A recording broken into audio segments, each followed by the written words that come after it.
This is War is a Racket, written in 1935 by Major General Smedley Butler. This is Chapter 4, How to Smash This Racket. Well, it's a racket all right.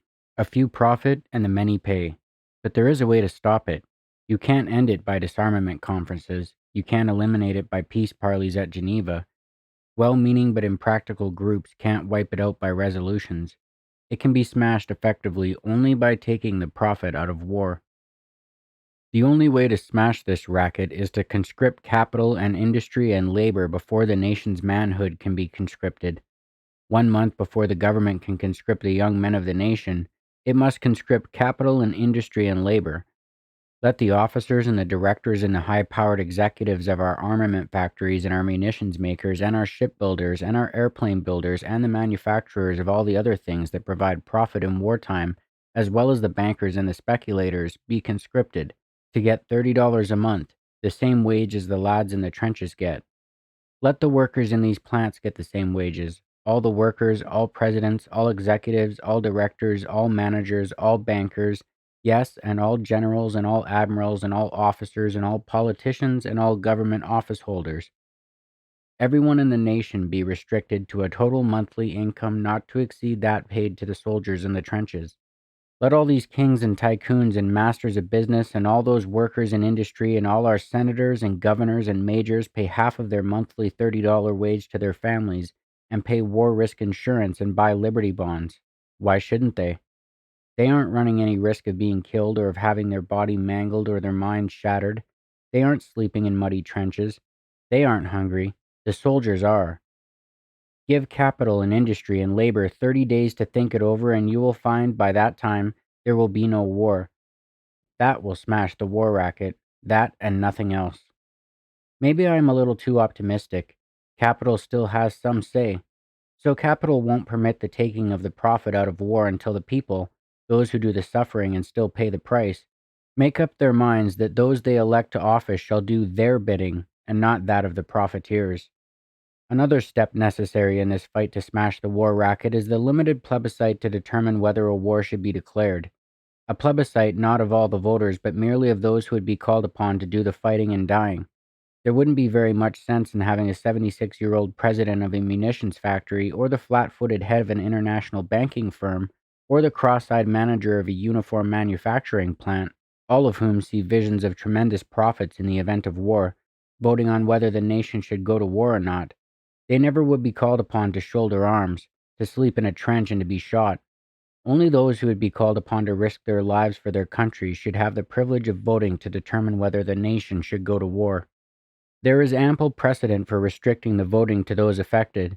Many of our states have restrictions on those permitted to vote. In most, it is necessary to be able to read and write before you may vote. In some, you must own property.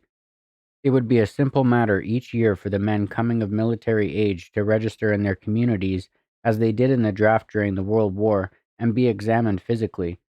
They should be the ones to have the power to decide, and not a Congress, few of whose members are within the age limit and fewer still of whom are in physical condition to bear arms. Only those who must suffer should have the right to vote. A third step in this business of smashing the war racket is to make certain that our military forces are truly forces for defense only. At each session of Congress, the question of further naval appropriations comes up. The swivel chair admirals of Washington, and there are always a lot of them, are very adroit lobbyists, and they are smart.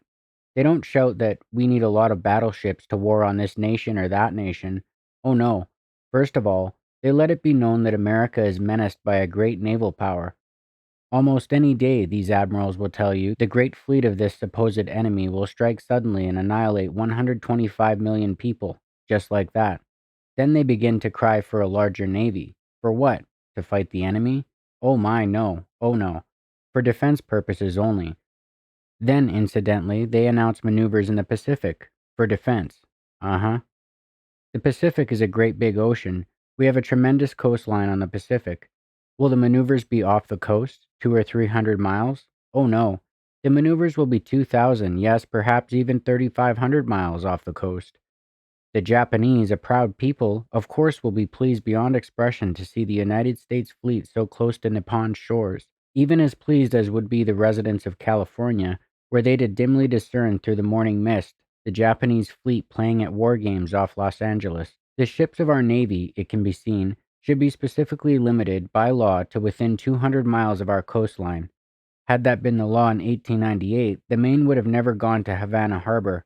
She never would have been blown up. There would have been no war with Spain, with its attendant loss of life. 200 miles is ample, in the opinion of experts, for defense purposes. Our nation cannot start an offensive war if its ships can't go further than 200 miles from the coastline. Planes must be permitted to go as far as 500 miles from the coast for purposes of reconnaissance, and the Army should never leave the territorial limits of our nation. To summarize, 3 steps must be taken to smash the war racket. 1. We must take the profit out of war. 2. We must permit the youth of the land who would bear arms to decide whether or not there should be war. And 3. We must limit our military forces to home defense purposes. You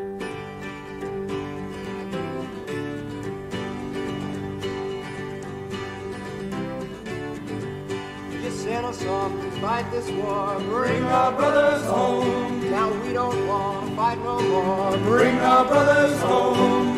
Bring them home, bring our brothers home.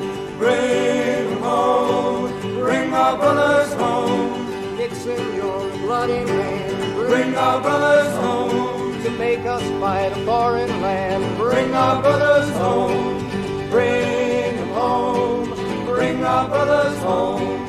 Bring them home, bring our brothers home. You say we're fighting to be free, bring our brothers home. That ain't what it looks like to me, bring our brothers home. Bring them home, bring our brothers home. Bring them home, bring our brothers home. You sent us off to fight this war, bring our brothers home. Now we don't want to fight no more, bring our brothers home. Bring them home, bring our brothers home. Bring them home, bring our brothers home. Bring them home, bring our brothers home.